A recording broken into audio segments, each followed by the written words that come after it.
भी बच्चों, आज हम लोग पढ़ेंगे हमारे जो EVS है उसमें जो आपका हमारा परिवेश है उस वाली बुक में लेसन 9 8 तक आप पढ़ चुके हैं और 9 लेसन से हम शुरू करेंगे आज।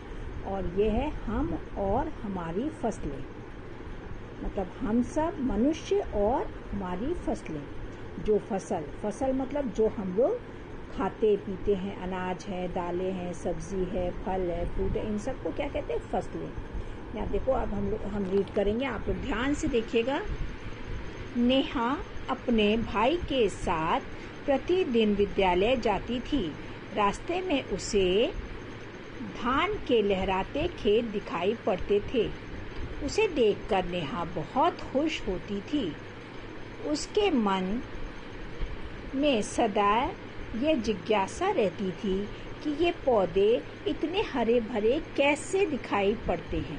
क्या रहता था? वो सोचती थी, जाते आते उसको क्या दिखाई देता था बच्चों? एक धान का खेत। धान मतलब चावल का खेत, जिससे धान से चावल मिलता है, वो वाला खेत। और वो सोचती थी कि ये जो पौधे हैं ये इतने हरे भरे कैसे दिखाई देते। फसलों को उपजाने के लिए क्या क्या काम करना पड़ता है। मतलब वो सोचती थी कि ये जो इतने हरे भरे खेत ढेर सारे दिखाई देते हैं, इनको जब पैदा करते हैं या मतलब ये फसलों को लगाते हैं तो उनके लिए हम क्या क्या करना पड़ता है। किसान क्या क्या करता है? फसल कौन उगाता है? किसान उगाता है। तो उसमें क्या क्या करना पड़ता है। अपने मन में सारी जिज्ञासाओं को उसने कक्षा में आकर अपनी शिक्षिका से पूछा। अब ये तो स्कूल जाते समय आते समय वो देखती थी, तो उसने अपने टीचर से, शिक्षिका से मतलब टीचर से पूछा कि कैसे ये मतलब फसलों का उगता है, उसमें क्या क्या होता है। शिक्षिका ने सभी बच्चों को बताया, ये हरे भरे पौधे, अनाज, सब्जियां, फल आदि किसान बड़ी मेहनत से मिलते हैं। को यहाँ पे की नहीं है बच्चों, को किसान को बड़ी मेहनत से मिलते हैं। क्या बताया टीचर ने? ये हरे भरे पौधे, अनाज, सब्जियां आदि किसान को बड़ी मेहनत से मिलते हैं। किसान को क्या कहते हैं? अन्नदाता। क्या कहते हैं बच्चों? अन्नदाता। अन्न मतलब अनाज और दाता मतलब देना। तो जो अनाज देता है उसे क्या कहते हैं? अन्नदाता। और वो कौन है? किसान। जैसे कि टीचर ज्ञान देती है ना? टीचर ज्ञान देती है तो वो टीचर कहलाती है ना? ऐसे ही डाक वाला डाक देता है तो वो डाकिया कहलाता है ना? सफाई करने वाले कर्मचारी सफाई कर्मचारी कहलाते हैं। इसी तरह से अन्न देने वाला अन्नदाता, और उसको क्या कहते हैं? किसान। ठीक है बच्चों, ये देखो यहाँ पे कितनी खूबसूरत सी अच्छी सी तस्वीर बनी है।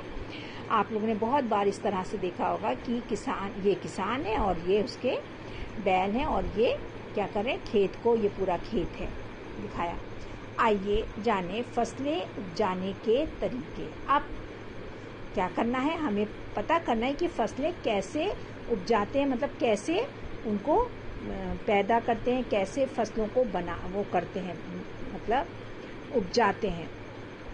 किसी भी फसल या अनाज को उपजाने के लिए सर्वप्रथम मिट्टी और मौसम की जानकारी आवश्यक है। सबसे पहले ऐसा नहीं है कि बस चलो किसी भी जगह पे जाके आपने कुछ पौधा लगा दिया तो वो हो गया। इसके लिए सर्वप्रथम किस चीज की जरूरत है? 2 चीजों की जरूरत है। क्या है? पहला मिट्टी और मौसम। मतलब मिट्टी के हिसाब से और मौसम के हिसाब से फसल उगती है बच्चों। किसके हिसाब से? मिट्टी के हिसाब से और मौसम के हिसाब से। अब यहाँ दिया मिट्टी। अलग अलग तरीके की मिट्टी होती है। अब पहले हम लोग देख लें कौन कौन सी मिट्टी होती है। बलुई मिट्टी, चिकनी मिट्टी, सिल्ट मिट्टी और दोमट मिट्टी। ये याद रखना, मिट्टी के प्रकार अगर पूछे जाते हैं तो आप ये चारों मिट्टी के प्रकार बोलेंगे। बलुई मिट्टी, चिकनी मिट्टी, सिल्ट मिट्टी और दोमट मिट्टी। अब बलुई मिट्टी की क्या पहचान है? और मिट्टी के बड़े बड़े कण, बालू की मात्रा अधिक है। मिट्टी के कण हैं उसमें और बालू की मात्रा अधिक होती है, वो क्या कहलाती है? जब बालू है तो बलुई मिट्टी। समझ जाना, जिस मिट्टी के कणों में बालू के अधिक मात्रा में है वो क्या है? बलुई मिट्टी। मिट्टी के कण छोटे बालू की मात्रा अपेक्षा अधिक कम है। मिट्टी के कण, जैसे मिट्टी तो है ही, और छोटे बालू की मात्रा अपेक्षाकृत कम है। मतलब मिट्टी के कण ज्यादा होंगे और छोटे बालू की मात्रा अपेक्षा कम होंगे। ठीक है। सिल्ट, महीन कण वाली मिट्टी, जो बहुत ज्यादा चिकनी मिट्टी, जिसे नहीं कहते चिकनी मिट्टी। सिल्ट मतलब चिकनी या मतलब महीन कण वाली मिट्टी। दोमट मिट्टी, बलुई मिट्टी, चिकनी मिट्टी और सिल्ट, ये तीनों मिट्टियों को मिलकर कौन सी मिट्टी बनती है? दोमट मिट्टी। क्या बनती है? दोमट मिट्टी। अब इसमें यहाँ पे बताया है बलुई मिट्टी में क्या क्या, देखो नदी के किनारे क्या क्या लगते हैं, तरबूज, खरबूज, बाजरा। और चिकनी मिट्टी में गेहूं, चना, मटर, धान। और सिल्ट वाली चिकनी मिट्टी में गेहूं और गन्ना। और ये जो दोमट मिट्टी है इसमें घास, कपास, गन्ना। ठीक है बच्चों। मिट्टी की पहचान के बाद किसान उसकी खुदाई, जुताई, गुड़ाई और निराई भी करते हैं। मतलब क्या कर रहे हैं? मिट्टी तो पहचान ली कि ये है, अब इनमें से कोई मिट्टी है। अब उसके लिए सबसे पहले मिट्टी को क्या करा? उसने खुदाई करी, सारे ईंटों को, ढेलों को तोड़ा। फिर जुताई करी। कैसे करी जुताई? ये बैल और इनके साथ जुताई करी। फिर गुड़ाई करी, मतलब हर एक जगह जा जाके खराब मिट्टी को, खराब चीज़ों को हटाया। और निराई, हर जो जगह पे वो निराई करते हैं, मतलब जो वेस्ट वाले जंगली पौधे होते हैं उनको हटा देते हैं। तो बच्चों ये हम लोग का लेसन है। आज हम लोग ने इतना ही पढ़ना है, इतना ही को आप अच्छे से पढ़िएगा। और ये अभी आप इसको पूरी तरह से ये सारणी को आप बनाएंगे। ऐसे ही 3 भागों में करेंगे। आज का पाठ का नाम डालेंगे। आज कौन सी डेट है बच्चों? आज 17 है ना?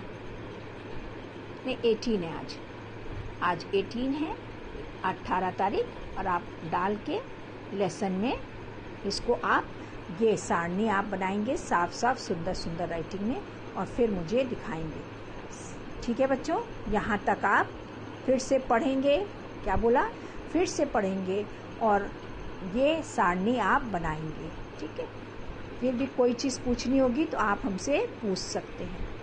कोई भी चीज़ समझ में नहीं आई होगी तो आप हमसे पूछ सकते हैं। किसी भी समय आप हमसे पूछ सकते हैं। ठीक है बच्चों, ये तुम्हें लेसन, ये तुम्हें बुक, तुम्हें पता है दीक्षा ऐप में मिल जाएगी। और दीक्षा ऐप को डाउनलोड कर लो, सारी बुकें वहीं पर हैं। अगर नहीं खरीद पा रहे तो कोई बात नहीं है, दीक्षा ऐप को डाउनलोड करो और उसमें तुम्हारे क्लास की 5th क्लास की सारी बुक्स हैं, इंग्लिश की, हिंदी की, मैथ्स की, सब। और उन्हीं से आराम से बैठ के आप पढ़ सकते हैं घर में। ठीक है। ये लेसन आप पढ़िएगा और ये सारणी आपको बनानी है। फिर भी आपको कोई चीज़ पूछनी होगी तो आप हमसे किसी भी समय पूछ सकते हैं। थैंक यू बच्चों।